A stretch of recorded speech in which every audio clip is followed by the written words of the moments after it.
സാമുവേലിനെ കണ്ടോ? പ്രാർത്ഥിക്കുന്നവരില്ലാത്ത കാലത്ത് ഈ മനുഷ്യൻ പ്രാർത്ഥനയിൽ ജാഗരിക്കുകയാണ്. പ്രാർത്ഥിക്കുന്ന അമ്മയുടെ മകൻ പ്രാർത്ഥിക്കുന്നവനായി, ഉപവസിച്ച അമ്മയുടെ മകൻ ഉപവസിക്കുന്നവനായി.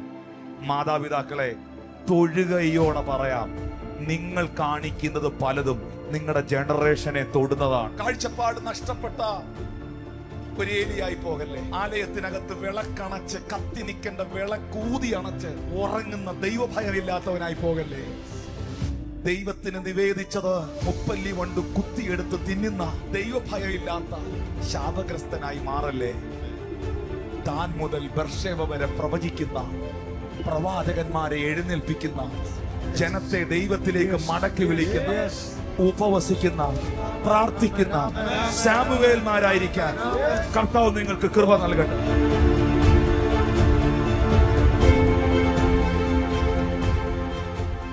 സമൂവേൽ 12:23 സാമുവേൽ പറയുന്ന ഒരു വാക്കുണ്ട്,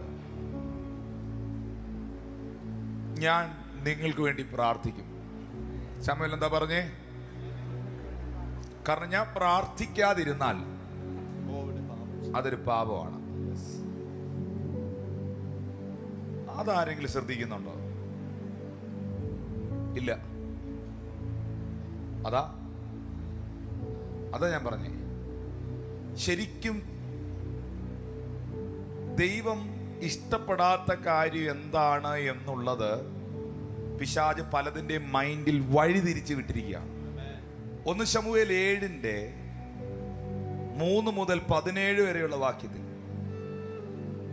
സാമുവേൽ ഇസ്രായേൽ ഗ്രഹത്തോട് പറയുകയാണ്, പൂർണ്ണ ഹൃദയത്തോടെ നിങ്ങൾ യഹോവയിലേക്ക് തിരിയുന്നെങ്കിൽ അന്യദൈവങ്ങളെയും അസ്തരോത്ത് പ്രതിഷ്ഠകളെയും നിങ്ങളുടെ ഇടയിൽ നിന്ന് നീക്കിക്കളഞ്ഞ് നിങ്ങളുടെ ഹൃദയങ്ങളെ ദൈവത്തിലേക്ക് നിങ്ങൾ തിരിക്കണം. കാരണം എല്ലാ എണ്ണം വഴിതിരിഞ്ഞ് നടക്കുക. നിങ്ങൾ ദൈവത്തിലേക്ക് തിരിയണം. നിങ്ങൾ യഹോവയെ മാത്രം സേവിക്കണം. അവൻ നിങ്ങളെ ഫെലിസ്ത്യരുടെ കയ്യിൽ നിന്ന് വിടുവിക്കും.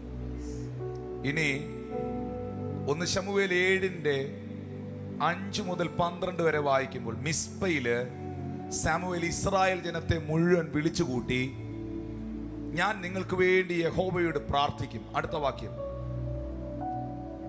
അവർ യഹോവയുടെ സന്നിധിയിൽ എന്ത് ചെയ്തു?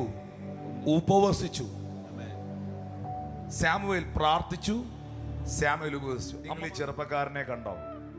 ആരെയാ? സാമുവേലിനെ കണ്ടോ? ഉപവസിക്കാത്ത ആളുകളുള്ള കാലത്ത് ഈ മനുഷ്യൻ ഉപവാസ പ്രാർത്ഥന അനൗൺസ് ചെയ്യുകയാണ്. പ്രാർത്ഥിക്കുന്നവരില്ലാത്ത കാലത്ത് ഈ മനുഷ്യൻ പ്രാർത്ഥനയിൽ ജാഗരിക്കുകയാണ്. ഇനി നിങ്ങൾക്കോടൊരു കാര്യം പറയാം. പ്രാർത്ഥിക്കുന്ന അമ്മയുടെ മകൻ പ്രാർത്ഥിക്കുന്നവനായി, ഉപവസിച്ച അമ്മയുടെ മകൻ ഉപവസിക്കുന്നവനായി. മാതാപിതാക്കളെ, തൊഴുകയോടെ പറയാം, നിങ്ങൾ കാണിക്കുന്നത് പലതും നിങ്ങളുടെ ജനറേഷനെ തൊടുന്നതാണ്. ഹന്ന പ്രാർത്ഥിക്കുന്നവളായിരുന്നു, കണ്ടോ? മോനും പ്രാർത്ഥിക്കുന്നവനായി. ഹന്ന ഉപവസിക്കുന്നവളായിരുന്നു, കണ്ടോ? മോനും ഉപവസിക്കുന്നവൾ. അമ്മമാരെ, എൻ്റെ പിതാക്കന്മാരെ, നിങ്ങളുടെ ഭവനത്തിൽ പ്രാർത്ഥനയുടെ യാഗപീഠങ്ങൾ ഉയർത്തുമെങ്കിൽ, നിങ്ങൾ പ്രാർത്ഥനയ്ക്കും ആരാധനയ്ക്കും ദൈവത്തിനും തൻ്റെ വചനത്തിനും ഒന്നാമത്തെ പ്രാധാന്യത കൊടുക്കുമെങ്കിൽ, നിന്റെ വീട്ടിൽ ദൈവത്തിന് മഹത്വം കൊടുക്കുന്ന ഒരു യാഗപീഠം ഉണ്ടെങ്കിൽ, നിന്റെ വീട്ടിനകത്തുനിന്ന് കഴുകനെ പോലെ ചിലർ പറന്നുയരുമെന്ന് ആത്മാവ് നിന്നോട് പ്രവചിക്കുകയാണ്. എന്താ ഇസഹാക്കേ നീ അബ്രഹാമിനോട് ചോദിച്ചത്? അപ്പ, വിറകും കത്തിയും ഉണ്ടല്ലോ, യാഗമൃഗം എവിടെ എന്ന് ചോദിച്ചേണ്ട. ഇസഹാക്കിനറിയാം, എൻ്റെ അപ്പൻ യാഗം കഴിക്കാൻ പോകുമ്പോൾ യാഗമൃഗം ഇല്ലാതെ പോകത്തില്ല, വിറകെടുക്കാതെ പോകത്തില്ല, കത്തിയെടുക്കാതെ പോകത്തില്ല, തീയെടുക്കാതെ പോകത്തില്ല, യാഗമൃഗം ഇല്ലാതെ പോകത്തില്ല. എൻ്റെ അപ്പൻ ദൈവത്തെ ആരാധിക്കുന്നതും എൻ്റെ അപ്പൻ ദൈവത്തിന് വേണ്ടി നിൽക്കുന്നതും ഞാൻ എല്ലാ ദിവസവും കാണുന്നവനാ. അതുകൊണ്ട് ഇസഹാക്കിന് പറയാൻ കഴിയും, എൻ്റെ അപ്പൻ യാഗവസ്തു ഇന്ന് എടുത്തിട്ടില്ല, ആ യാഗവസ്തു എവിടെ?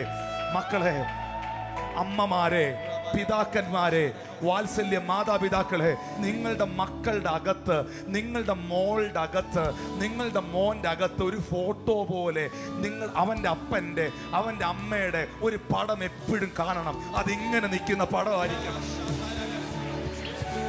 അവൻ പറയണം, എൻ്റെ അമ്മ മുഴങ്കാലിൽ നിന്ന്, എൻ്റെ അപ്പൻ മുഴങ്കാലിൽ നിന്ന്, ഇടിവിൽ നിന്ന് പ്രാർത്ഥിച്ചതിന്റെ വിടുതല ഞാൻ അനുഭവിക്കുന്നതെന്ന്.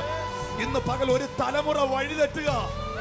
മാതാപിതാക്കളെ കരയ്, ഒരു തലമുറ വഴിതെറ്റുക. കാഴ്ചപ്പാട് നഷ്ടപ്പെട്ട ഒരു ഏലിയായി പോകല്ലേ. ആലയത്തിനകത്ത് വിളക്കണച്ച്, കത്തി നിൽക്കേണ്ട വിളക്കൂതി അണച്ച് ഉറങ്ങുന്ന ദൈവഭയമില്ലാത്തവനായി പോകല്ലേ. ദൈവത്തിന് നിവേദിച്ചത് മുപ്പല്ലി കൊണ്ട് കുത്തിയെടുത്ത് തിന്നുന്ന ദൈവഭയമില്ലാത്ത ശാപഗ്രസ്തനായി മാറല്ലേ. താൻ മുതൽ ബർശേബ വരെ പ്രവചിക്കുന്ന പ്രവാചകന്മാരെ എഴുന്നേൽപ്പിക്കുന്ന, ജനത്തെ ദൈവത്തിലേക്ക് മടക്കി വിളിക്കുന്ന, ഉപവസിക്കുന്ന, പ്രാർത്ഥിക്കുന്ന സാമുവേൽമാരായിരിക്കാൻ കർത്താവ് നിങ്ങൾക്ക് കൃപ നൽകട്ടെ.